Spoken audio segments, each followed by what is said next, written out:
साथियों,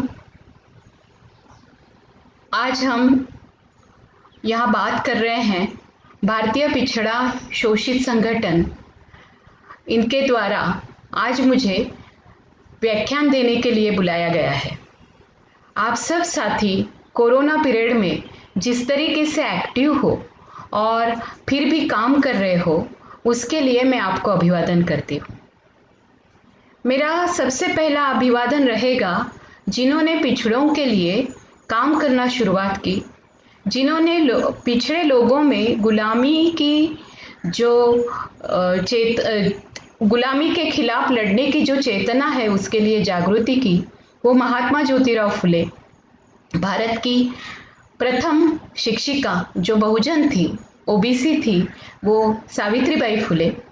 आज अ, आज हम ये देख सकते हैं कि ये शुरुआत जो हुई है अ, इस ये शुरुआत आज हम एक इस तरीके से कर रहे हैं। मुझे लगता है कि आप सबको सुनाई दे रहा होगा। मुझे यहाँ पता नहीं चल रहा है कि आप सुन रहे हो या नहीं।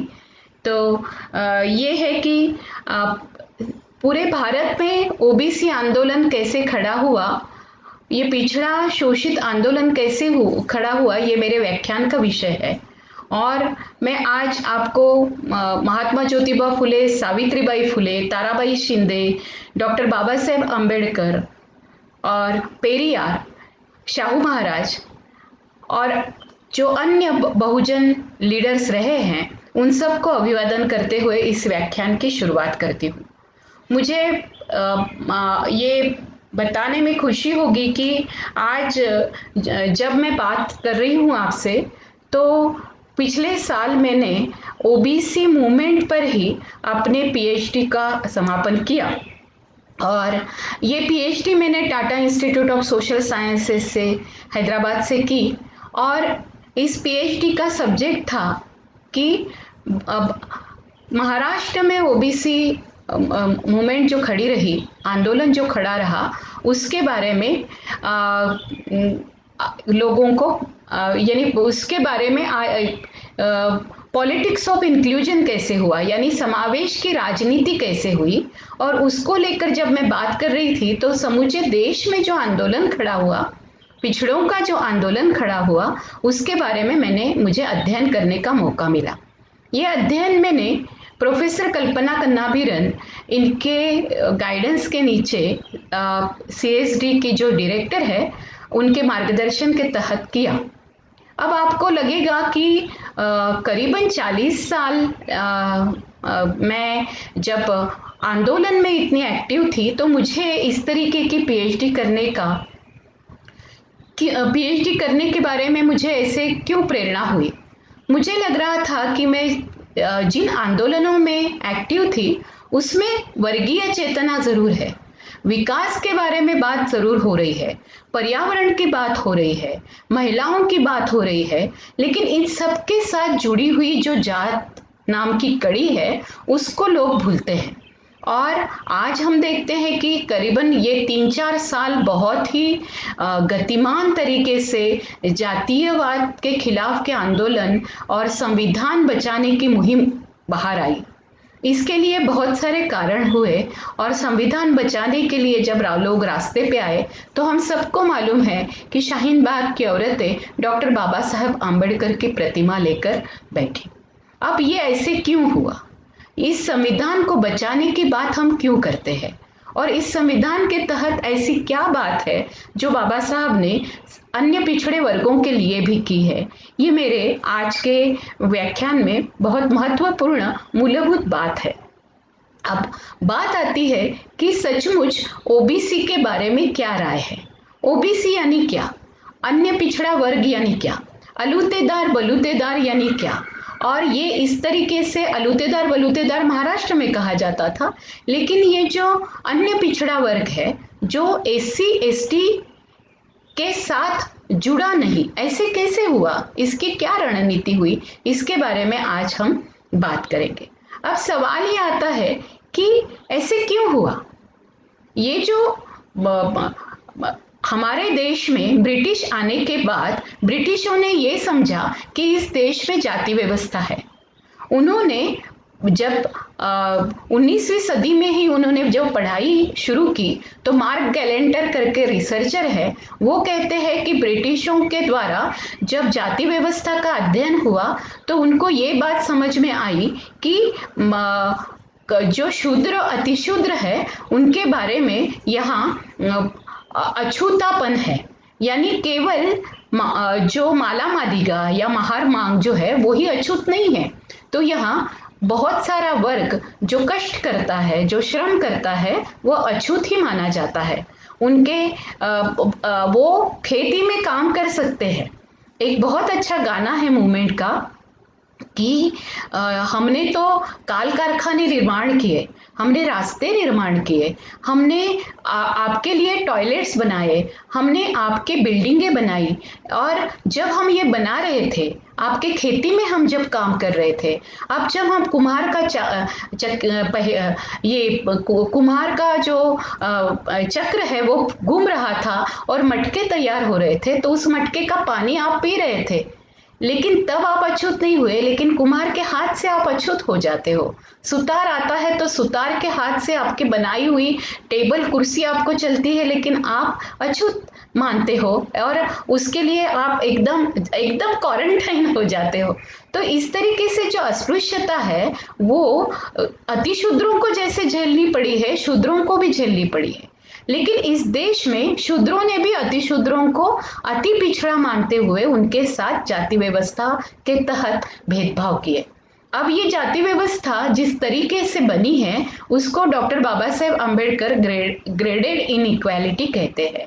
अब ये ग्रेडेड जो लेयर्स है उसके बारे में जब बाबा साहब ने लिखा, तब ना ही लुइस ड्यूमेंट ने लिखा था, ना ही श्रीनिवासन जी ने लिखा था, लेकिन हमारे समाजशास्त्र में भी बाबा साहेब अम्बेडकर का 1916 का जाति का निबंध भी शामिल नहीं हुआ था। तो ग्रेडेड इनइक्वालिटी की बात न करते हुए लोग केवल संस्कृताइजेशन की बात और ब्राह्मण, क्षत्रिय, वैश्य, शूद्र ऐसे 4 वर्णों की बात करते थे। जब महात्मा ज्योतिबा फुले का साहित्य बाहर आया और जिस तरीके से उस साहित्य को बाहर लाने में डॉक्टर बाबा साहेब अम्बेडकर ने भी अगुवाई की, और 19वीं सदी में जब महात्मा फुले लिख रहे थे, तब 1873 में उन्होंने जब गुलामी लिखी, या फिर उन्होंने सत्यशोधक समाज की जब स्थापना की और उन्होंने तृतीय रत्न नाम का नाटक लिखा, तब आपको समझ में आएगा कि उन्होंने इस तरीके की ग्रेडेड इनइक्वालिटी की बात की है। लेकिन महात्मा फुले क्या कहते हैं? त्रिवर्ण विरुद्ध शूद्रातिशूद्र। वो ब्राह्मण और नॉन ब्राह्मण की केवल बात नहीं करते हैं, वो कहते हैं कि ऐसे त्रिवर्ण हैं जिन्होंने जिन त्रिवर्णों को आपने अधिकार दे दिए और उन अधिकारों के तहत उन्होंने शूद्रों का और अतिशूद्रों का शोषण किया। महात्मा फुले ये ऐसे पहले विचारवंत रहे, ऐसे पहले उन्होंने ये पहला सिद्धांतन किया कि अतिशूद्र नाम की कैटेगरी उन्होंने लाई। ये कैटेगरी चातुर्वर्ण व्यवस्था में नहीं है, उन्होंने अतिशूद्रों को भी शूद्रों में डाल दिया था, लेकिन हमेशा अतिशूद्रों को गांव के बाहर रखा गया और शूद्र जो है वो बलूतेदार है या आलूतेदार है, उन सबको इकट्ठा गांव में रखा है। फिर गांव में उनका स्थान क्या है? गांव में उनका स्थान लोगों के लिए निर्मिती करने का है। क्या निर्मिती करना है? तो खेती करना है, मजदूरी करना है, जिस तरीके से कष्ट कर सकते हैं उतने सारे कष्ट देने हैं। अगर आज की परिभाषा में देखते हैं और आज की स्थिति में देखते हैं, तो जो डोमेस्टिक वर्कर्स है, जो हमारे घर में काम करने वाली घरेलू कामगार महिलाएं हैं, या स्वच्छता काम करने वाली महिलाएं हैं, या अगर हम लोग देखते हैं तो सुतार है, लोहार है, या माली है, टेलर है, ये सारे लोग, इवन सुनार है, ये सारे लोग जो हैं वो आते हैं आपको अलूतेदार और बलूतेदार ये पूरे वर्ग में, और इनको शूद्र कह के संबोधित करते थे। अब शूद्र कह के संबोधित करते थे। इन शूद्रों का काम था कारीगरी करना, श्रम करना और काश्तकारी करना। अब जब ये सारे श्रम करते थे, इन श्रमों के मूल्य भी तय होते थे, निर्धारित होते थे ब्राह्मण, क्षत्रिय, वैश्यों के तरफ से। क्षत्रियों के तरफ से होते थे, वैश्यों के तरफ से होते थे, और ब्राह्मणों को सारी पूजा पाठ में ये उन्होंने उत्पन्न की हुई सारी चीजों को देना पड़ता था। यानी ये सारे लोग जो थे, मार्क्स की भाषा में, ये अगर देखा जाए तो श्रमिकों के अतिरिक्त मूल्यों पर जीने वाले लोग थे। और इस तरीके से यहाँ की जो पिछड़ी जातियां हैं, यहाँ के जो शूद्र है, अतिशूद्र है, उनके उत्पादनों पर, उनके वो सबसे ज्यादा देश को, राष्ट्र को, राज्य को रेवेन्यू देते रहे हैं, उनके ऊपर ये सारी जातियां निर्धारित थे। लेकिन खुद को अवलंबित उन्होंने नहीं कहा, उन्होंने कहा कि हमको इन्होंने देना ही चाहिए। क्यों देना चाहिए? तो ब्राह्मणों ने जो शास्त्र लिखा था उसके अनुसार मोक्ष यानी पूर्व जन्म में उन्होंने जो पुण्य किए उसके कारण उनको ब्राह्मण, क्षत्रिय, वैश्य का जन्म मिला, और उसके कारण उनको और जिनको शूद्र का जन्म मिला, जिनको स्त्रियों का जन्म मिला और जिनको पिछड़ों का जन्म मिला, वो सारे लोगों ने इन त्रिवर्णों के लिए खातिरदारी करनी है। लेकिन क्षत्रिय और वैश्य ने भी खातिरदारी करनी है ब्राह्मणों की। ब्राह्मण कोई काम नहीं करेंगे, लेकिन उनके लिए सब कुछ देना पड़ेगा, क्योंकि ज्ञान की सत्ता ब्राह्मणों के हाथ में रहेगी। ये जो पूरा जाति व्यवस्था का एक पूरा चक्र बनाया गया है, और ये केवल चक्र नहीं है, ये लेयर्स है। ये लेयर्स होने के कारण एक जात एक दूसरे जात को अपने से नीचा मानती है, और बाकी जो अन्य ऊंची जातियां हैं वो इस जात को नीचा मानती है। तो उच्च जाति के लिए बहुत रिस्पेक्ट, और उच्च जाति के लिए एकदम ऐसी भावना कि उसके लिए वो आप चरण स्पर्श भी करेंगे। जैसे कि आजकल एक वीडियो वायरल हो रहा है कि एक यूपी में एक बहुत बड़ी गंदी बात हुई है बिल्कुल फिलहाल, कि उन्होंने जूते से उसको पानी पिलाया क्योंकि वो शूद्र है।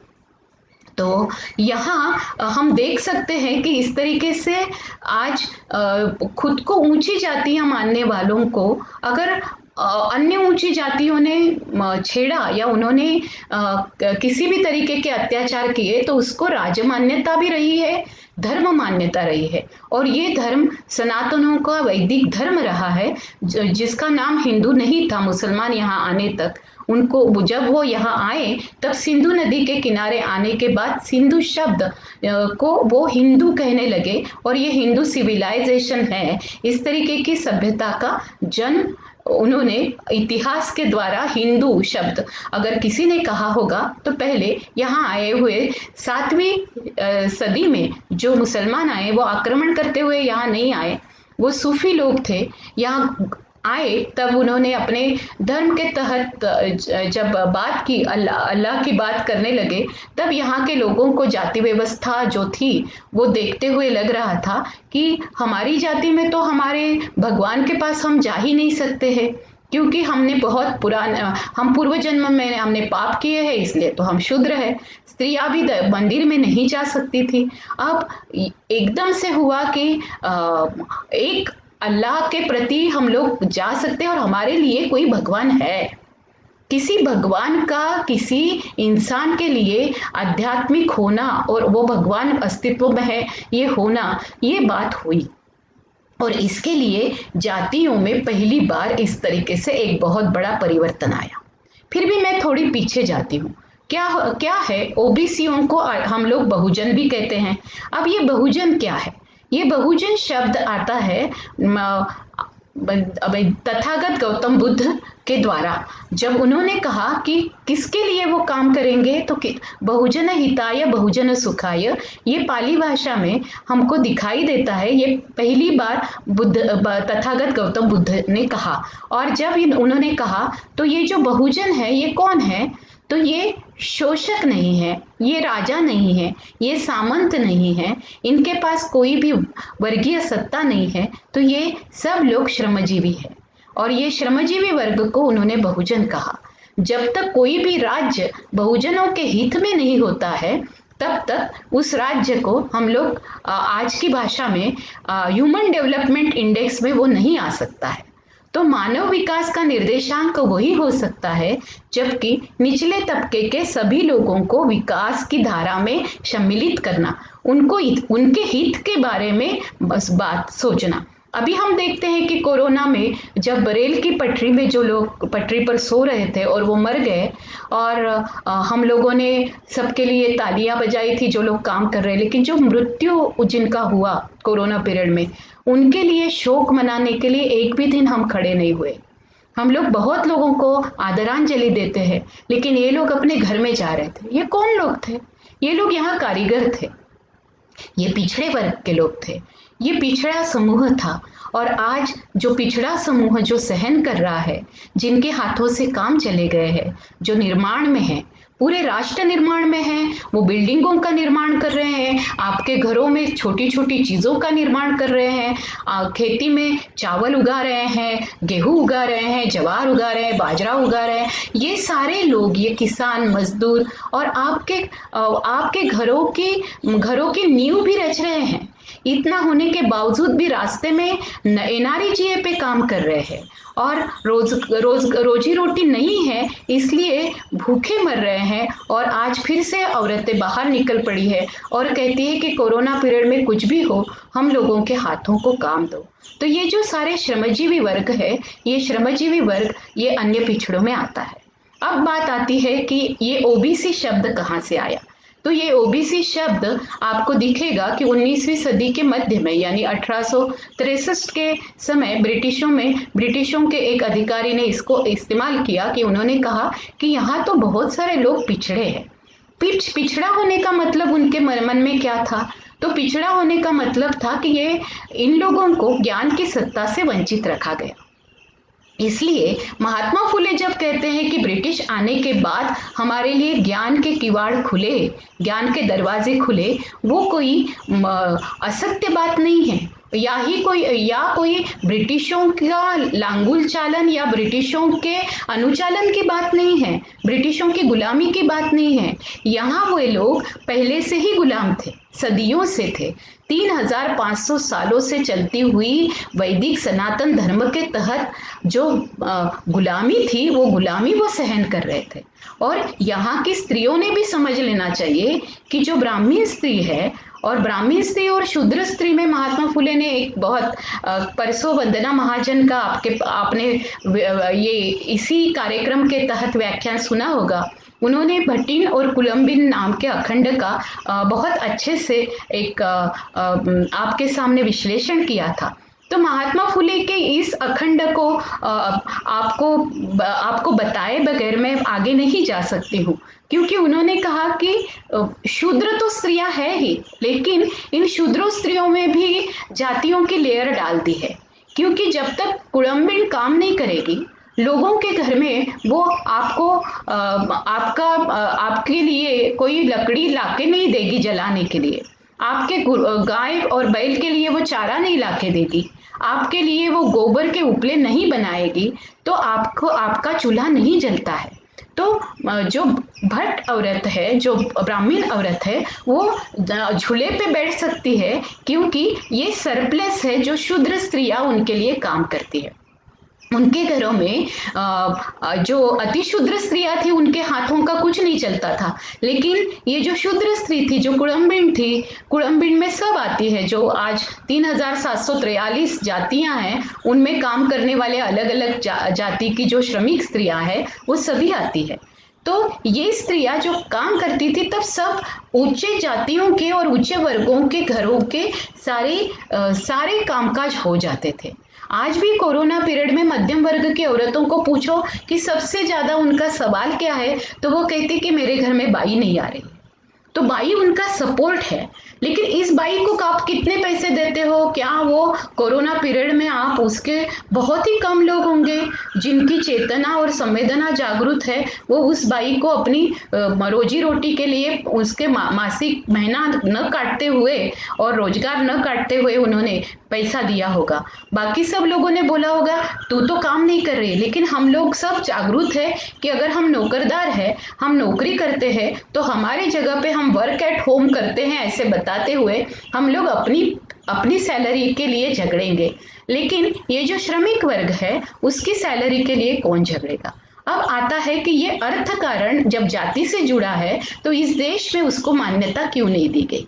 इस देश में उसको मान्यता मिल सकती थी, कैसे मिल सकती थी, वो उस समय मिल सकती थी जब एससी एसटी बने। अब ये एससी एसटी कब बने, जब हिंदू कोड बिल की बात चल रही थी और संविधान की बात चल रही थी, इस देश में घटना की बात चल रही थी। उस समय डॉक्टर बाबा साहेब आम्बेडकर ने संविधान में 341 और 342 जो थे उसके तहत शेड्यूल कास्ट और शेड्यूल ट्राइब को आरक्षण मिलने की और उनके विकास के लिए कुछ अगुवाई करने की बात और उसके बारे में अमेंडमेंट उसमें बनाई थी और वो उन्होंने उसमें रखी। अब 341 और 42 आती है और 340 जो है वो पास नहीं होता है, ऐसे क्यों। तो एससी एसटी तो सदन ने पास कर दिया संसद में, लेकिन इन्होंने पारित नहीं किया कि 340 को आरक्षण मिले। अब 340 को आरक्षण नहीं मिलने की बात क्यों हुई, क्योंकि ये सारे अन्य पिछड़े वर्ग अगर आ जाते हैं इकट्ठा तो इनके लिए हो जाएगा कि एससी एसटी ओबीसी अगर मिल जाते हैं तो 83% लोग जो है वो बराबरी से आ जाएंगे। और अगर बराबरी से आ जाएंगे, आज हम लोग क्या कहते हैं कि बहुजन औरत है ना, वो पिछड़ी है, वो देखो किस तरीके से ये करती है, वो तो अपने पति के लिए काम करती है, पति की सेवा करती है, वो बरगद को फेरे मारती है, फिर वो करवा चौथ करती है। ये सारी बहुजन औरतें हैं ना, ये अंधश्रद्धा है। बहुजन औरतों को अंधश्रद्धा रखने के लिए ब्राह्मण व्यवस्था का फायदा है, क्योंकि उसी से पुजारियों का और जितने जो धर्म मार्तंड है उनका पेट भरता है। अगर बहुजन औरतें पढ़ लेती, सीख लेती तो फिर क्या होता। और हमारे यहाँ के संसद में डॉक्टर बाबा साहेब आम्बेडकर जैसे लोग बहुत ही कम थे और वो सदस्य ज्यादा से ज्यादा तो उच्च वर्णीय थे। और इन उच्च वर्णियों को बहुत ही बुरा लगा कि अगर ओबीसी को आरक्षण मिल जाता है तो एससी एसटी ओबीसी ये जो सब लोग दलित आदिवासी और ओबीसी इकट्ठा आ जाते हैं तो इस देश का पूरा चरित्र बदलेगा। और चरित्र नहीं बदलने के लिए उन्होंने बहुत कोशिशें की। ये कोशिश की कि हालांकि 1931 में ब्रिटिशों के ज़माने में कास्ट सेंसस बना था। जब ब्रिटिशों के ज़माने में कास्ट सेंसस बना था तब बाहर आया था कि इतनी सारी पिछड़ी जातियां हैं। उसमें उन्होंने घुमंतु जनजातियों का भी जिक्र किया था, जो आज हम लोग देखते हैं कि नोमैडिक ट्राइब्स करके, या फिर ब्रिटिशों ने क्रिमिनल ट्राइब्स जिनको माना था वो घुमंतु जनजातियों को भी इन्होंने पिछड़ा कहा था, लेकिन उनको भी इसमें शामिल नहीं किया गया। तो 340 जो कलम है, 340 जो आर्टिकल है, उस आर्टिकल के तहत जो होने वाला था वो नहीं हुआ। तो ये ध्यान में रखिए। आज मैं आपको बता रही हूँ, शायद आपको बहुत सारे व्याख्याताओं ने बताया भी होगा, लेकिन खास तौर पे जो स्त्रियां आज सुन रही है वो उन्होंने सुनना चाहिए कि हिंदू कोड बिल के लिए जैसे बाबा साहब ने रेजिग्नेशन दिया, उसी तरीके से उनका पहला मुद्दा था 340। उनका कहना था ये पूरी संसद समझ नहीं रही है कि शूद्र जाति के लोग पिछड़े रहेंगे, 340 लागू करना बहुत जरूरी है। लेकिन इन्होंने 340 लागू नहीं किया और डॉक्टर बाबा साहेब आम्बेडकर का जो सपना था वो चकनाचूर हुआ। यानी डॉक्टर बाबा साहेब आम्बेडकर ने हालांकि बहुजनों के लिए, ओबीसी के लिए रेजिग्नेशन दिया था। आज सारे ओबीसी क्या कहते हैं, ओबीसी ये बताने के लिए तैयार नहीं है कि हम एससी के साथ, दलितों के साथ है, क्योंकि उनको हमेशा लगता है कि मैं तो नहीं बाबा पिछड़ा। उनको ओपन कैटेगरी में रखते हुए भी जिस स्पर्धा में उनके सरनेम देखते हुए उनको बाजू में रखा गया, आज की भी हालत ऐसी है कि आप देखोगे कि जितना ऊपरा वर्ग है, यानी जो ऊपर वाला क्लास है, उस ऊपर वाले क्लास में आपको जो सचिवालय में है, जो मंत्रालय में है, जो लोग बहुत यानी डॉक्टर्स है, इंजीनियर्स है, इसमें ओबीसीयों का प्रतिनिधित्व कितना है।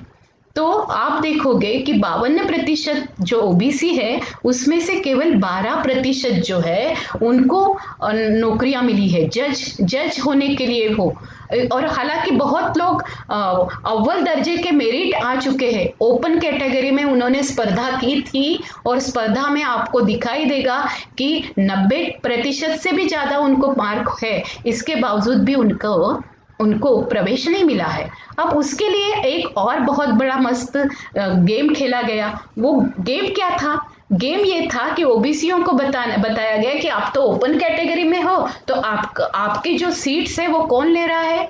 उन्होंने ये नहीं बताया कि ब्राह्मण ले रहे हैं या पैसा देकर अन्य ऊंचे लोग ले रहे हैं, फिर वो कोई भी हो, अंबानी के बेटे हो या अडानी के बेटे हो या टाटा के बेटे हो, बिरला के बेटे हो, उनको बिना उनके प्रतिशत देखे हुए या वो 90% आए हैं या कुछ ये न देखते हुए कैपिटेशन फी देकर उनको प्रवेश मिल रहा था। मेरे जमाने में भी मिल रहा था। आज मेरी उम्र, मैं करीबन 40 साल से सोशल एक्टिविज्म में हूँ।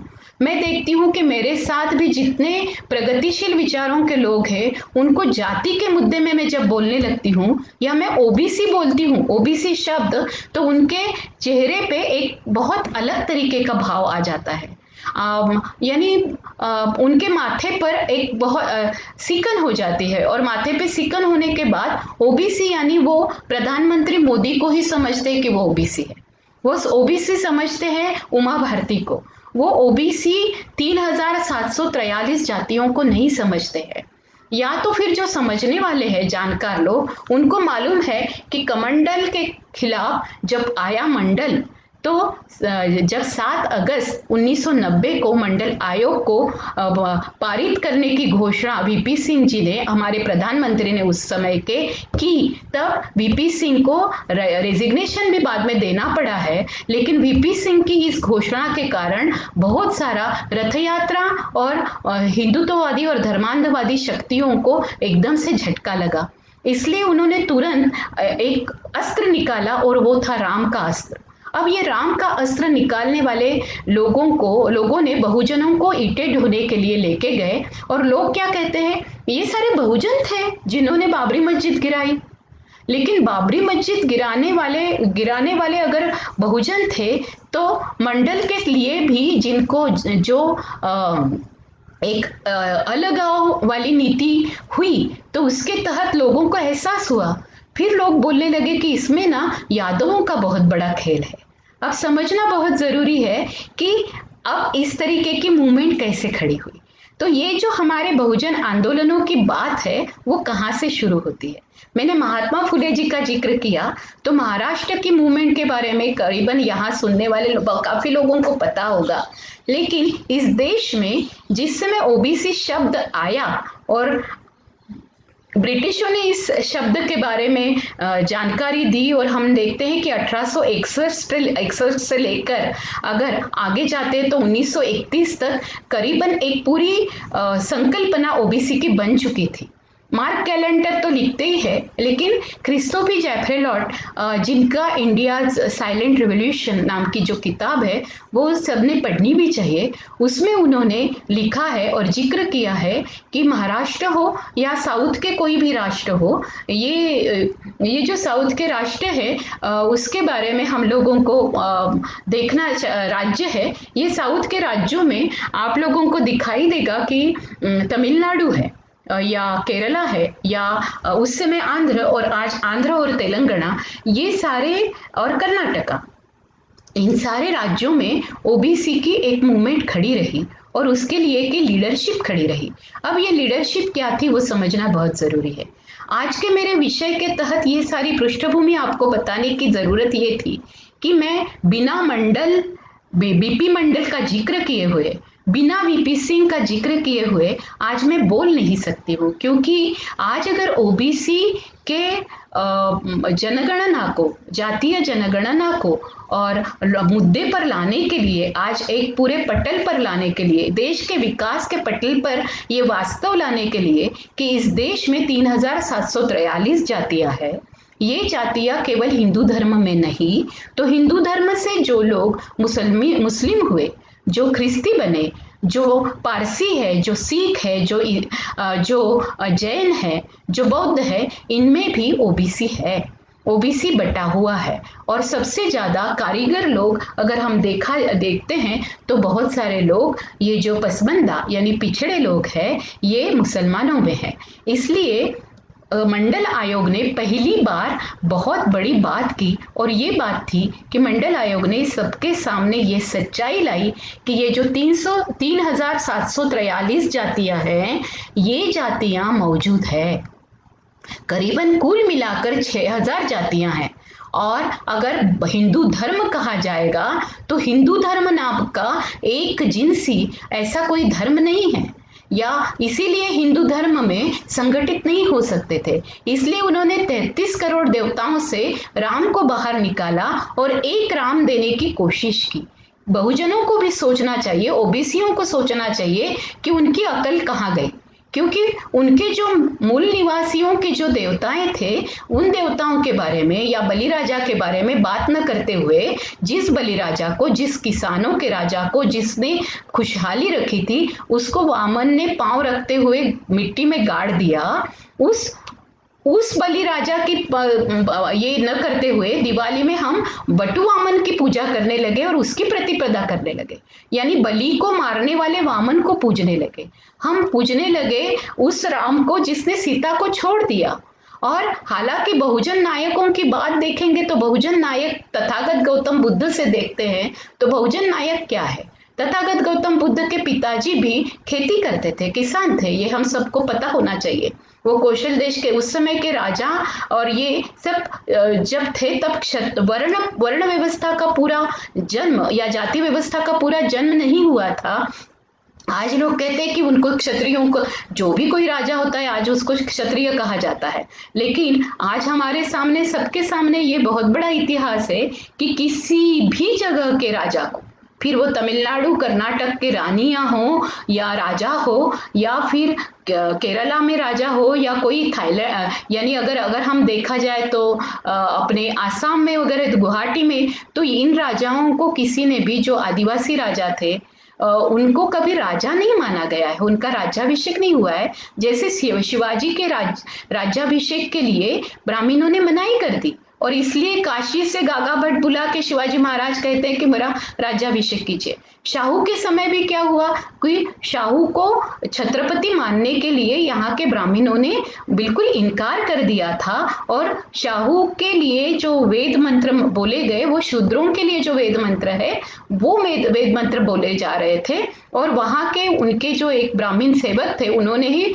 शाहू को ये बताया, इत्तला दी कि ये संस्कृत में जो मंत्र बोले जा रहे हैं वो राजा के लिए के मंत्र नहीं है। तो उस समय जो वेदोक्त प्रकरण हुआ, उस समय हम देखते हैं कि इस देश में सबसे बड़ा पोलराइजेशन वो हुआ जो था समाज सुधारक और समाज क्रांतिकारक।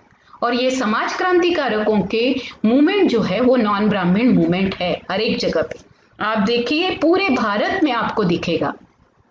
जैसे कि राम मनोहर लोहिया जी कहते हैं कि पिछड़ा पावे 100 में 60, क्योंकि 100 लोगों में 60 लोग तो पिछड़े हैं और उनको 60% आरक्षण तो मिलना ही चाहिए। शाहू ने ये आरक्षण की बात की, और ये पहली बार अंग्रेजों के भी हम लोग कहेंगे उनके भी पेपर्स पे ये बात आई कि वो आरक्षण होना चाहिए। अगर वो आरक्षण की बात शाहू करते हैं, तब शाहू के आरक्षण में लड़कियां भी थी, अलग अलग जाति धर्म की, उसमें ब्राह्मण लड़कियों को भी स्थान था। ये यानी ये सब लोगों ने समझना चाहिए, क्योंकि ज्ञान की सत्ता में जिनको जिनको शिरकत नहीं मिली है, जिनका सहभाग नहीं हुआ है, उन सबको ज्ञान की सत्ता में लाने की बात, फिर वो जैन हो या क्रिश्चियन हो या फिर किसी भी जाति धर्म के लोगों में जो शूद्र, अतिशूद्र और स्त्रियां है, उनको ज्ञान मिलना चाहिए। और उसके लिए अगर वो ज्ञान नहीं देना चाहते तो यहाँ के लोगों को ये बताने की बहुत जरूरत है कि नहीं, इसमें आरक्षण स्त्रियों को भी देने की जरूरत है। अब मैं आती हूँ आंदोलनों पे इस देश में आंदोलन, पिछड़ों के आंदोलन, जैसे महाराष्ट्र का आंदोलन बहुत माना जाता है क्योंकि महात्मा ज्योतिराव फुले ने जो अगुवाई की, तो जिस तरीके से सत्यशोधक आंदोलन खड़ा हुआ और उसके बाद एक ब्राह्मणेतर मूवमेंट खड़ी हुई, तो इसका जिक्र आपको मिलेगा गेल ऑम्वेट की भाषाहिक सांस्कृतिक जो क्रांति नाम की किताब 1973 में आई, उसमें आपको इसका जिक्र मिलेगा।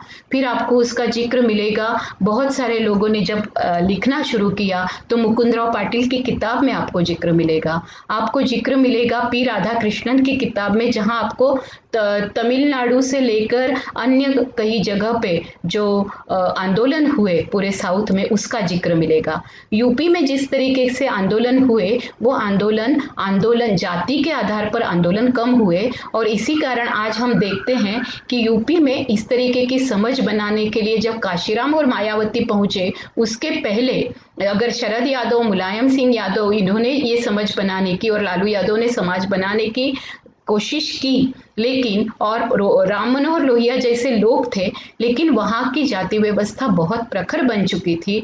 और वहाँ के आज भी योगी आदित्यनाथ जी हो या इन्होंने जिस तरीके से आज बहुजनों के ऊपर अन्याय अत्याचार करने की कोशिश की है, तो हम देखते हैं कि इस तरीके से एक बहुजन और दलितों में भी संघर्ष करवाने की बात और दलितों के खिलाफ बहुजनों को भड़काने की बात, फिर वो गुजरात में भी हो, हर एक अन्य जगह पे भी, तो इसका एक महत्वपूर्ण कारण है कि वो इस तरीके की बातें मंडल आयोग के समय महाराष्ट्र में नहीं कर पाए।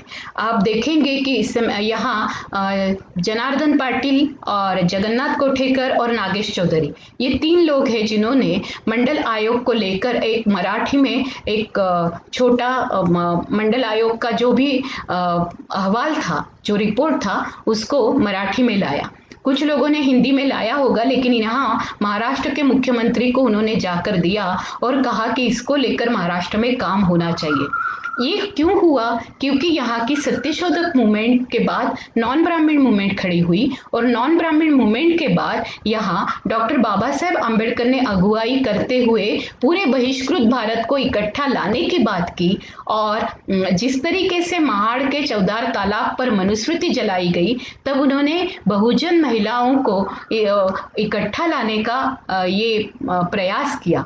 और जब बहुजन महिलाओं को भी इकट्ठा लाया, पुरुषों को इकट्ठा लाया, तो आज हम लोग स्वराज्य की बात करते हैं, हमारे देश को जो स्वतंत्रता आज़ादी मिली उसकी बात करते हैं, तब हम हमेशा बोलते हैं कि गांधी जी का आंदोलन 1920 के बाद, तिलक चले जाने के बाद शुरू हुआ, लेकिन अंबेडकर जी का भी आंदोलन 1920 के बाद शुरू हुआ है। वो इस देश के स्वराज की बात, महात्मा फुले का सूत्र हाथ में लेते हुए उन्होंने यहाँ के सारे शूद्राति शूद्रों को इकट्ठा लाने की बात की, और इसलिए हमें दिखता है कि 1927 का महाड़ का चौदार तालाब का सत्याग्रह, उसमें सैकड़ों हजारों लोग जुड़े, वहां महिलाएं जुड़ी। तो ये बहुत रोंगटे खड़े करने वाली बात है कि यहाँ कैसे कैसे ये सारे लोग आए, और तब तो बहुजनों को लग रहा था कि हम लोग इकट्ठा आ सकते हैं। ये दलित बहुजनों की युति होने की जब बात आई, तब राजनीतिज्ञ लोग और जो उच्च वर्णीय लोग थे, उनके पांव के नीचे की जमीन खिसक गई, और फिर उन्होंने सोचा कि इस फिसलन में अगर फायदा लेना है तो जातियों को जातियों में बांट दो और एक दूसरे के खिलाफ कर दो। तब उन्होंने ग्रेडेड इनइक्वालिटी का फायदा लेते हुए कहा कि ओबीसी लोगों को ये बताना शुरू किया कि आप तो श्रेष्ठ हो, आपको तो भगवान के घर में शरण है, तो आप लोग गणेश कर दो, गणेश पूजा शुरू कर दो, आप लोग छठ पूजा शुरू कर दो, आप लोग ये पूजा शुरू कर दो, आप लोग वो पूजा शुरू कर दो। तो मंदिरों में इन लोगों को बाकायदा, जबकि पंढरपुर का इतना बड़ा संत आंदोलन जो है वो, उसमें हम देखते हैं कि उस समय कहाँ था। तब तो हम देखते कि नरहरि सोनार से लेकर नामदेव टेलर, जो टेलर था, दर्जी से लेकर जनाबाई दासी से लेकर बहनाबाई ब्राह्मीण थी, उसको लेकर चोखा मेड़ा महार था, सोयराबाई महार थी, इनको सबको लेकर ये सब लोग रास्ते पे थे। फिर ज्ञानेश्वर जो सन्यासी थे, जिनको ब्राह्मणों ने अछूत मान लिया था और निकाल दिया था, उनको लेकर ये सारे लोग रास्ते पर आए थे, और तब उन्होंने कहा था कि हमारा भगवान एक है। मुझे ये नहीं समझ में आता कि जब इन्होंने राम को निकाला तो यहाँ तो पंढरपुर में समता की एक परंपरा थी, तो इन्होंने विट्ठल को क्यों नहीं निकाला, राम को कैसे निकाला? क्योंकि इनको ऐसा ऐसा ऐसी व्यक्ति चाहिए थी जो स्त्रियों के समता के बारे में काम न करे। और आप देखोगे बहुजन नायक क्या है, बहुजन नायकों की एक परंपरा है। फुले, सावित्रीबाई फुले और महात्मा फुले आज बहुजन पूरे भारत में, मैं तो कहूंगी पूरे विश्व में जो बहुत ही कम लोग हैं जिन्होंने स्त्री पुरुष सहजीवन की परंपरा रखी है, उसमें महात्मा ज्योतिराव फुले और सावित्रीबाई फुले का जिक्र होना चाहिए कि उन्होंने दोनों पति पत्नी ने पूरे समता का एक सूत्र चलाया और सत्यशोध की एक पूरी मूवमेंट चलाई। इतना ही नहीं तो फुले गुजर जाने के बाद सावित्रीबाई को ब्राह्मण पुजारियों ने और ब्राह्मण जो महंत थे उन्होंने कहा कि आप इसको अग्नि नहीं दे सकती है। उनका बेटा दत्तक था, वो ब्राह्मण जाति का था, तो उन्होंने कहा कि ब्राह्मण जाति की विधवा से आपने दत्तक लिया। जब तक वो संभाल रही थी तब इनको याद नहीं आया कि ये ब्राह्मण जाति की विधवा का बेटा है तो हमने संभालना चाहिए। इनमें से किसी ने भी ब्राह्मण विधवाओं को बनारस में छोड़ दिया था गंगा के किनारे, या उनका केशवपन कर रहे थे, उनको उनके गर्भ में अगर बच्चा रहे तो उसको भी मार देते थे, गर्भपात कर देते थे और उस विधवा को भी मार देते थे। उसके लिए सती प्रथा भी थी। ये अन्याय अत्याचार के खिलाफ काम करने वाले महात्मा ज्योतिबा फुले, सावित्रीबाई फुले, जिनकी स्कूल में शूद्र स्त्रियों के साथ साथ यानी मुक्ता मांग के साथ साथ सरस्वतीबाई गोवंडे जैसी औरतें भी थी, फातिमा शेख जो पहली मुस्लिम शिक्षिका उनसे तैयार हुई। यानी महात्मा ज्योतिबा फुले का एक जो समतावादी चरित्र है, सावित्रीबाई फुले का जो एक समतावादी चरित्र है, जो पहली शिक्षिका बनी और टीचर्स ट्रेनिंग जो है वो उन्होंने लिया था।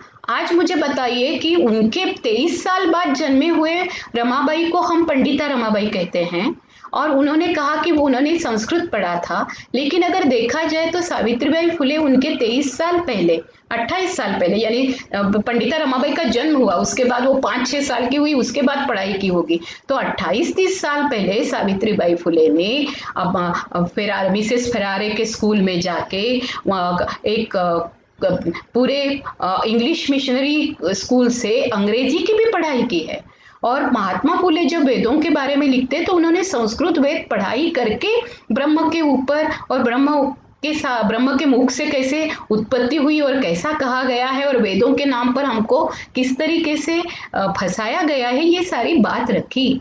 लेकिन आज हम देखते हैं तो इतिहास में निबंध का भी श्रेय या फिर पंडिता होने का श्रेय हम लोग केवल ब्राह्मण होने के नाते पंडिता रमाबाई को देते हैं। लेकिन पंडिता रमाबाई को पंडिता कहने वाले महाराष्ट्र के लोग नहीं थे।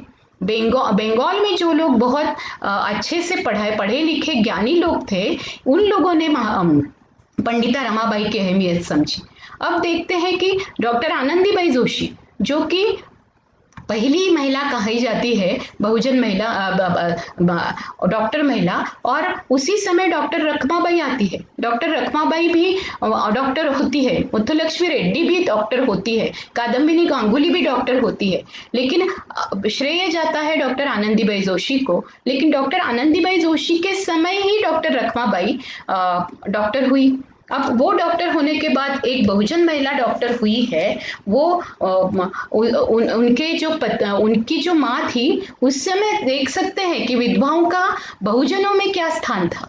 तो उनके पति डॉक्टर थे और सखाराम अर्जुन, और उनके पति जो डॉक्टर थे उन्होंने ये कहा कि रखमाबाई पढ़ेगी, और रखमाबाई जब पढ़ेगी ऐसा उन्होंने कहा।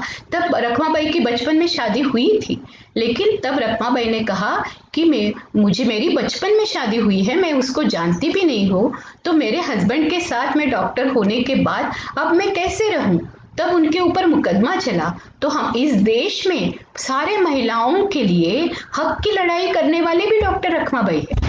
इंग्लैंड में जाके पढ़ाई करके आई और प्रैक्टिसिंग डॉक्टर बनी, लेकिन अभी कुछ 15-20 साल पहले डॉक्टर रखमाबाई का जिक्र लोग करने लगे। तब तक लोगों को यही मालूम था कि डॉक्टर आनंदीबाई जोशी पहली है। लेकिन डॉक्टर आनंदीबाई जोशी, ये अगर बताया जाए तो ब्राह्मण पतियों के और ब्राह्मण पितृसत्ता के जो द्वारा जो हिंसा की जाती है उस हिंसा की शिकार रही। डॉक्टर रखमाबाई उस हिंसा के खिलाफ लड़ने वाली स्त्री है। तो बहुजनों में जो चरित्र नायक है, अगर हम देखते हैं तो चरित्र नायक और नायिकाएं शुरुआत से इस देश के नायक नायिका हैं। ये लोकनायक कोई भी हमें नहीं दिखाई देता है कि इस तरीके से ब्राह्मण नायक नायिका तैयार हुए थे और उन्होंने इस देश के विवाह पद्धति के खिलाफ लड़ाई की। ये लड़ाई एक बहुजन नायिका ने की, वो थी डॉक्टर रखमाबाई। अब देखते हैं जाके तमिलनाडु में हमको दिखता है कि पेरियार है। रामास्वामी पेरियार ने जिस तरीके से लड़ाई की और उन्होंने अपने आखिरी दम तक, यानी जब वो यानी वो 20वीं सदी तक, यानी वो जब जिंदा रहे, वो डॉक्टर बाबा साहेब आम्बेडकर से भी ज़्यादा उनको उम्र मिली और उस उम्र में उन्होंने सारे भगवान को उन्होंने नदी में छोड़ दिया। उन्होंने कहा कि सब लोगों को ये कहा कि देवताओं की पूजा, उन देवताओं की पूजा कर रहे हो, उन पत्थरों को पूज रहे हो जिन्होंने शूद्र, स्त्रियां और अतिशूद्रों को कोई सम्मान नहीं दिया। फिर लोग कहने लगेंगे कि आपको पाप लगेगा, तो उन्होंने कहा कि ये सारे पाप झेलने के लिए मैं तैयार हूँ। और उन्होंने पूरा इतनी बड़ी रैली निकाली और उस रैली में उन्होंने दिखा दिया कि उनको कोई पाप नहीं लगा था, ना ही उनका कोई नुकसान हुआ था और इतने सालों तक वो जिंदा रहे। तो अगर उनको पाप लगा होता और उनके ऊपर कुछ ये होता तो वो तुरंत मर जाते। तो उन्होंने ये बता दिया कि ये सब कुछ जो नाटक है, ये जो पाखंडीपन है, ये जो आपको इस तरीके से भुलाया जाता है, वो सब लोग समझ लो। तो रामास्वामी पेरियार की बात आती है, योथिथास की बात आती है, अयंकार की बात आती है, नारायण गुरु की बात आती है। ये सारे लोग आपको दिखाई देता है कि केरला में हुए। बसवेश्वर की बात आती है, बसवेश्वर से आगे अक्का महादेवी की बात आती है। तो केरला, तमिलनाडु, आंध्र, तेलंगाना में जिस तरीके से आंदोलन चला, उसका कोई जिक्र आज भी हमारे पास अंग्रेजी में लिखा हुआ है, लेकिन हमारे पास हिंदी और मराठी में इसके बारे में बहुत कम लिखा हुआ है।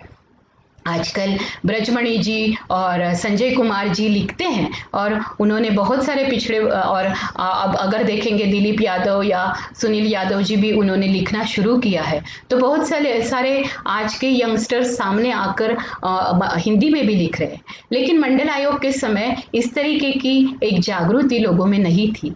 भले ही राम मनोहर लोहिया कह रहे थे पिछड़ा पावे 100 में 60, लेकिन राम मनोहर लोहिया जी को भी प्रगतिशील विचारों के तहत दूर रखने की कोशिश की गई। और राम मनोहर लोहिया के जो समाजवादी लोग थे, उन्होंने भी इसको एक राजनीति के तहत अपनाया, लेकिन स्त्री पुरुष समता के तहत।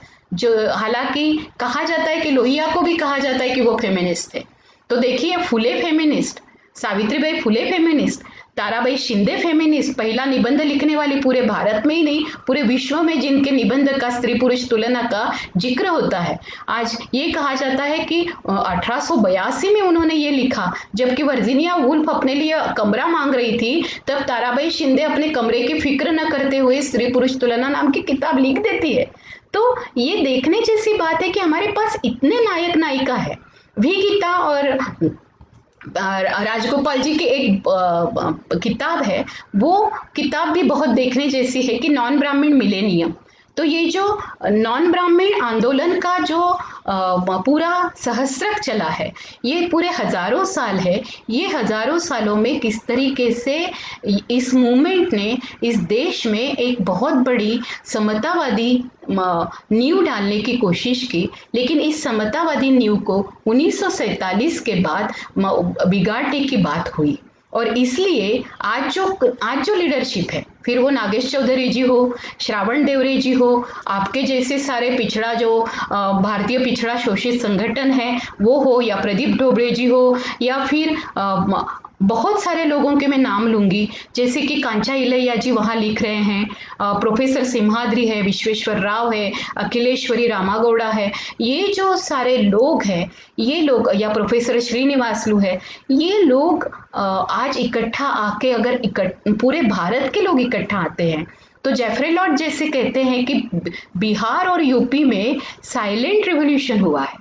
तो इंडिया साइलेंट रिवॉल्यूशन नहीं रहेगा।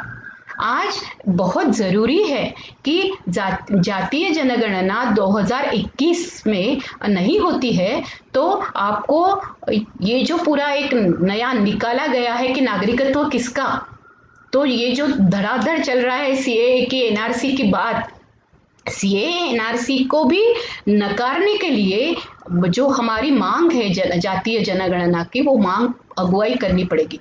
अब लोग बोलते हैं हम लोग जातियां नहीं मानते हैं, जो प्रोग्रेसिव लोग हैं, तो जाति की जनगणना क्यों हो?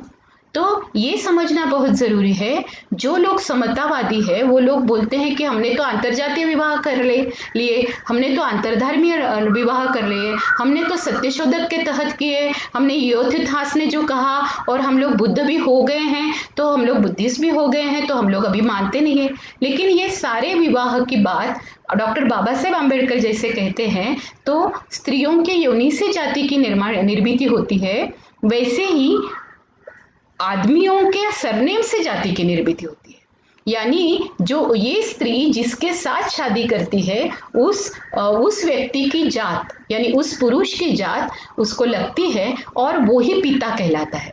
तो पुरुष सत्ता से पितृसत्तात्मकता और लिंग भाव और जाति व्यवस्था, इसको इंटरसेक्शनैलिटी जो कहा जाता है इंग्लिश में, हमने एक दूसरे के अंतर संबंध के साथ अगर नहीं जोड़ते हैं तो हमको पता नहीं चलेगा। ये सारे एक दूसरे के साथ संबंध जुड़े हुए, इसलिए ब्राह्मण स्त्री को आज भी नहीं समझ में आता कि वो ओबीसी और दलित स्त्री को जब विरोध करती है तो उसका अस्तित्व भी ऐसे ही होने वाला है जैसे पाश की कविता है। वो आए मेरे घर तब मैंने कहा कि मैं तो जू नहीं हूँ, वो आए मेरे घर तब मैंने कहा मैं तो मुस्लिम नहीं हूँ, वो आए मेरे घर तब मैंने कहा ख्रिस्त नहीं हूँ, वो आए मेरे घर तब मैंने कहा अरे भाई मैं दलित नहीं हूँ, मैं आदिवासी नहीं हूँ, मैं लोहार सुतार माली चमार कुछ भी नहीं हूँ, और ना ही मैं खेती करता हूँ। तो मैं बहुत सुरक्षित खुद को महसूस कर रहा था या कर रही थी। लेकिन मैंने देखा जब वो आखिरी बार आए तब उनके हाथों में बंदूक थी, हथियार थे ही, और मैं जब कहने लगा कि मैं ये नहीं हूं तो उन्होंने मुझे बिल्कुल निकाल लिया, और तब तक मुझे साथ देने वाला कोई नहीं था। तो ब्राह्मण स्त्रियों ने खास तौर पे, क्योंकि ब्राह्मण पुरुष तो हमारे साथ आने से रहे और करीबन बहुत ही प्रगतिशील जो है वो हमारे साथ आते हैं तो उनका भी कत्ल किया जाता है, फिर वो नरेंद्र दाभोलकर क्यों ना हो, या बसवेश्वर के लिंगायत समाज ने आज जाति व्यवस्था को अपनाना शुरू किया तब बोलने वाले कलबुर्गी क्यों ना हो, या गौरी लंकेश क्यों ना हो, जिन्होंने पूरे लिंगायत समाज का वास्तव बाहर निकाला, और गौरी लंकेश ने कन्हैया कुमार जैसे या शैला रशीद जैसे लोगों के स्वरों को वाचा दी। आज हार्दिक पटेल बात कर रहा है, आज जिग्नेश मेवानी बात कर रहा है, आज कन्हैया कुमार बात कर रहा है, आज शैला रशीद बात कर रही है, आज जेएनयू की कितनी सारी लड़कियां और जामिया मिलिया की लड़कियां जेल में हैं। तो ये देखने जैसी बात है कि उनका चरित्र क्या है। वो समतावादी है, वो बहुजन पिछड़ा और दलित और जो शूद्राति शूद्र जिनको कहा गया है, जिनको अल्पसंख्याक कहते हुए इस देश से निकालने की बात चल रही है, और अल्पसंख्याक बहुसंख्याक नहीं बने उनको पाकिस्तान भेज दो ऐसे कहने लगे हैं, वो शाहीन बाग की औरतें आज फुले अम्बेडकर की तस्वीरें गले से लगा के छाती से लगा के बैठी है, उनको संविधान पे भरोसा है। तो ये समझना बहुत जरूरी है कि इस पूरे देश में जो आंदोलन खड़ा हुआ था पिछड़े वर्ग का, जो दलित वर्ग के साथ जुड़ना बहुत जरूरी था। तो पहले क्या हुआ, पिछड़े वर्ग का आंदोलन खड़ा हुआ, नॉन ब्राह्मण मूवमेंट खड़ी हुई, उसके बाद अगर 1970 के बाद हम देखते हैं दलित मूवमेंट खड़ी हुई और दलित पैंथर खड़ा हुआ, फिर रिपब्लिकन पक्ष बना, दलितों की कॉन्स्टिट्यूएंसी बनने की बात चली, पुणे करार को नकारते हुए दलित रास्ते पे आए, दलितों ने अपना साहित्य लिखा, दलितों ने अपना सौंदर्य शास्त्र तैयार किया, दलितों ने पूरे ज्ञान सत्ता में अपनी जगह बनाई, और तो उसके बारे में बहुजनों को, ओबीसियों को बहुत गुस्सा है। लेकिन गुस्सा जो आज पढ़े लिखे जो पंडित लोग हैं उनके बारे में नहीं है। तो ये समझना बहुत जरूरी है कि ये गुस्सा हम लोगों को किसके बारे में दिखाना है। हम लोगों को दिखाना है शोषकों को के खिलाफ, हम लोगों को जो हमारी जमीन छीन रहे हैं, ऐसे विकास नीति जो ला रहे हैं ऐसे अंबानी अडानी के खिलाफ। हम लोग जल जंगल जमीन के लिए, हमारे रिसोर्सेज के लिए, हमारे पेट के लिए जब लड़ाई कर रहे हैं, अगर हमारे हाथों में एससी एसटी के जैसे थोड़ा भी आरक्षण होता, हमें भी आरक्षण का फायदा मिलता और हम लोग एससी एसटी के साथ मिलकर एक मैत्र, मैं बंधुभाव कभी नहीं कहती क्योंकि उसमें भगिनी नहीं आती है, तो मैं मैत्र कहती हूँ, फ्रैटर्निटी को मैं मैत्र शब्द इस्तेमाल करती हूँ। तो ये जब तक हम एक दूसरे के साथ मैत्र नहीं करेंगे और एक दूसरे के साथ इतने बड़े आंदोलन हमारे देशों में चले, उसका पहला चरित्र समझना जरूरी है कि एक समय बहुजन पुरुषों ने स्त्रियों को एक दूसरे कंधे से कंधा मिलाते हुए और उनको नेतृत्व देते हुए सावित्रीबाई फुले जैसे, फातिमा शेख जैसे, रखमाबाई जैसे नेतृत्व खड़े किए। लेकिन आज के पुरुष ओबीसी संगठन में, मुझे माफ कीजिए, लेकिन आज के पुरुषों ने स्त्रियों को अगुवाई नहीं, ना ही उनको नेतृत्व दिया है, ना ही मंच पे स्थान दिया है। और 33% जो कोटा है वो कोटा विदिन कोटा की लड़ाई लड़ने वाली औरतों को शामिल भी नहीं किया है। तो ये समझना बहुत जरूरी है कि 33% आरक्षण के तहत जो वहां लड़ रही थी लोकसभा राज्यसभा में जो महिलाएं थी, वो फिर सुषमा स्वराज से लेके वृंदा कारत तक हो, ये सारी उच्च वर्णीय महिलाएं थी। लेकिन उस समय बहुजन महिलाओं की क्या मांग थी? तो पूरे समूचे देश में बहुजन महिलाएं मांग रही थी, लेकिन इन ओबीसी महिलाओं के आरक्षण की बात कहीं भी नहीं की गई। ये भी समझना जरूरी है कि इन बहुजन महिलाओं की पूरे बहुजनों की राजनीति में साझेदारी और समान साझेदारी, समान भागीदारी, इसकी बात जब वो कहती है, वो मराठा, जाट या राजपूतों गुजरों की जैसी बात नहीं कह रही है। वो खुद सचमुच अपना हिस्सा मांग भी रही है क्योंकि वो काबिलियत रखती है। वो बोलती है कि हम लोगों ने ही इस विश्व को और इस सरप्लस को निर्माण किया है। बहुजन पुरुषों के साथ भी सबसे ज्यादा सरप्लस निर्माण करने वाली, बाजार करने वाली फिर कोली औरत है, माली औरत है, जो मंडई में बैठती है, जो सब तरीके के हार, फूल, भाजी, सब्जी सब कुछ बेचती है, मच्छी बेचती है। और लोहार के साथ जब लोहा भी लोहे को लोहा अपनी भट्टी में तपाती है और खुद के शरीर को भी तपाती है। ये सारी औरतें जो है वो शूद्र औरतें, उनको अगर जब तक आप लोग विकास की धारा में, विकास नीति में उनको नहीं समझेंगे और एनएसएसओ भी उनको केवल असंगठित मजदूर के तहत मानेगा, या फेमिनिस्ट रिसर्च में भी उनको केवल असंगठित मजदूर करके, या फिर इनफॉर्मल मजदूर यानी जिनको कहा जाएगा कि बिखरे हुए लोग हैं, भटकाओं में काम करने वाले मजदूर करके उनको स्टेटस दिया जाएगा, और उनकी जाति का जाति क्या है और जात वास्तव क्या है जब तक नहीं समझेंगे तब तक बात नहीं होगी। और आज मुस्लिम ओबीसी, ख्रिस्ती ओबीसी यानी सारे धर्मों के ओबीसी औरतें और पुरुषों को साथ में लेने की जरूरत है। शाहीन बाग की औरतों ने तो ये दिखा दिया है। ये सारी कारीगर महिलाएं और काश्तकार महिलाएं और श्रम करने वाली श्रमजीवी महिलाओं को जब तक हम साथ में नहीं लेंगे, मुझे नहीं लगता है कि क्रांति की शुरुआत होगी। क्रांति अगर करनी है और इस देश में कमंडलू को और धर्मांध शक्तियों को शह देना है, और ये मैं मराठी में कहती हूँ कि शाह की शाहनिशा होनी चाहिए। तो ये जो शाह मोदी का जो राजनीति है वो ओबीसी राजनीति नहीं है, वो अडानी अंबानी राजनीति है। तो इस राजनीति को अगर हमको टकराव देना है तो हम सब लोगों को, शुद्राति शूद्रों को इकट्ठा आना पड़ेगा। जो आंदोलन इस देश में चले, फिर वो बिल्कुल दक्षिण से लेके उत्तर तक और पूर्व से लेकर पश्चिम तक जहां तक चले, ये सारे आंदोलनों में जिस तरीके की समतावादी रणनीति और राजनीति की बात बुद्ध काल से लेकर आज के काल तक यानी 19वीं सदी तक चली, वो सब को समझते हुए इस देश में मुझे लगता है कि नॉन ब्राह्मण मिलेनियम के तहत हम सब बहुजन स्त्री पुरुष इकट्ठा आए और ऐसी मूवमेंट खड़ा करें जिसमें मंडल आयोग ने जो हमको दिशा दिखाई है उसको मद्देनजर रखते हुए हम लोग एक कास्ट सेंसस की, जात की जनगणना की एक अगुवाई करें। मंडल आयोग ने जो 11 क्राइटेरिया दिए हैं उसमें से 6 क्राइटेरिया ये महिलाओं को लेकर है। तो सारे सारे अब जितने पिछड़े वर्ग के बंधु हैं, जो आदमी लोग हैं, उन्होंने ये समझना बहुत ज़रूरी है कि हमारा पिछड़ापन तब तक नहीं सिद्ध होगा जब तक हम लोग हमारे जाति की महिलाओं को अगुवाई देते हुए ज्ञान सत्ता में, राज्य सत्ता में, कुटुंब के भी सत्ता में, सारे निर्णय प्रक्रिया में जब तक हम सहभागी नहीं करेंगे तब तक कोई भी हम लोगों को ये समझ में आएगा कि तब तक हम क्रांति के तरफ नहीं बढ़ेंगे। मुझे लगता है कि मैं आज जिस तरीके से आपके सामने बातें रखी है तो काफ़ी सारे जो जानकारी है जिसमें कैसे तमिलनाडु में मूवमेंट हुई, कैसे केरला में हुई, ऐसे एक एक करके मैंने आज नहीं लिया क्योंकि एक घंटे में मैं सारे इसका जिक्र नहीं कर सकती थी कि अलग अलग राज्यों में कैसे कैसे हुआ। लेकिन सब राज्यों का मैंने जिक्र किया है, राज्यों के पुढ़ारियों का जिक्र किया है, नेताओं का। जब मौका मिलेगा तब मैं एक एक राज्य को लेकर कभी बात करूंगी आपके साथ और उस राज्य की स्त्रियों के बारे में भी, बहुजन स्त्रियों के बारे में बात करूंगी। मुझे आप सब लोगों ने मौका दिया, आपने सुना, आप मुझे सवाल पूछ सकते हो। यहाँ मैं रुकती हूँ। जिंदाबाद, धन्यवाद, जय भीम, जय ज्योति, जय सावित्री। ऐकते सगळं मस्त, व्हेरी गुड. आणि बरोबर एका तासात संपलं. बरोबर माझं घड्याळाकडे लक्ष होतं. थांब थांब थांब, अजून लाईव्ह व्हिडिओ समाप्त नाही. मला वाटलं संपला.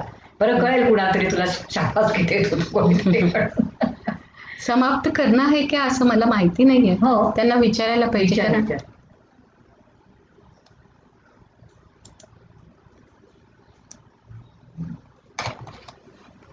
हेलो, आप लोग मुझे सवाल पूछ रहे हैं क्या?